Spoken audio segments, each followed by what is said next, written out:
నమస్కారం అండి. ఈనాటి కమ్మని కథ పేరు భలే ఉపాయం. వినిపిస్తున్నది మీ విజయభాస్కర్. ఒక ఊళ్ళో సోమరాజు, రామరాజు అనే ఇద్దరు రైతులు ఉండేవారు. సోమరాజు పొలంలో దిగుడు బావి ఉండేది. ఆ నీటిని తన పొలానికి పెట్టుకొని చక్కగా పంటలు పండించుకునేవాడు. కానీ రామరాజు పొలంలో అలాంటి బావి ఏదీ లేదు.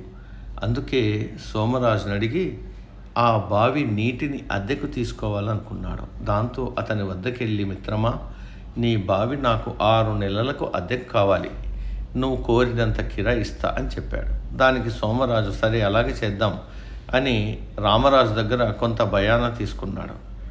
తీరా రామరాజు నీళ్లు తీసుకునే సమయానికి సోమరాజు వచ్చి, అదేంటి, నువ్వు బావిని మాత్రమే అద్దెకు తీసుకున్నావు, నీటిని కాదు, నీరు తీయడానికి వీల్లేదు అని గొడవపడ్డాడు.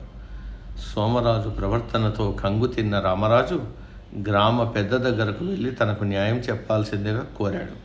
అంతా విన్నాక బాగా ఆలోచించిన ఆ గ్రామ పెద్ద సోమరాజును పిలిపించాడు. సోమరాజు, నువ్వు అన్నది బాగానే ఉంది. అతను అద్దెకు తీసుకునేది బావినే, కానీ నీళ్లను కాదు. అందుకే నీ నీటిని నువ్వే తీసేసుకో.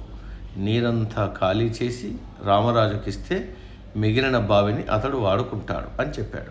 అది విన్న సోమరాజుకు బుర్ర తిరిగిపోయింది. తప్పు తెలుసుకున్నాడు. దాంతో డబ్బు కోసం ఆశపడి అలా మెలిక పెట్టాను, దయచేసి నన్ను క్షమించండి. రామరాజు నా బావి నీటిని ఒప్పందం ప్రకారం వాడుకోవచ్చు అని చెప్పాడు.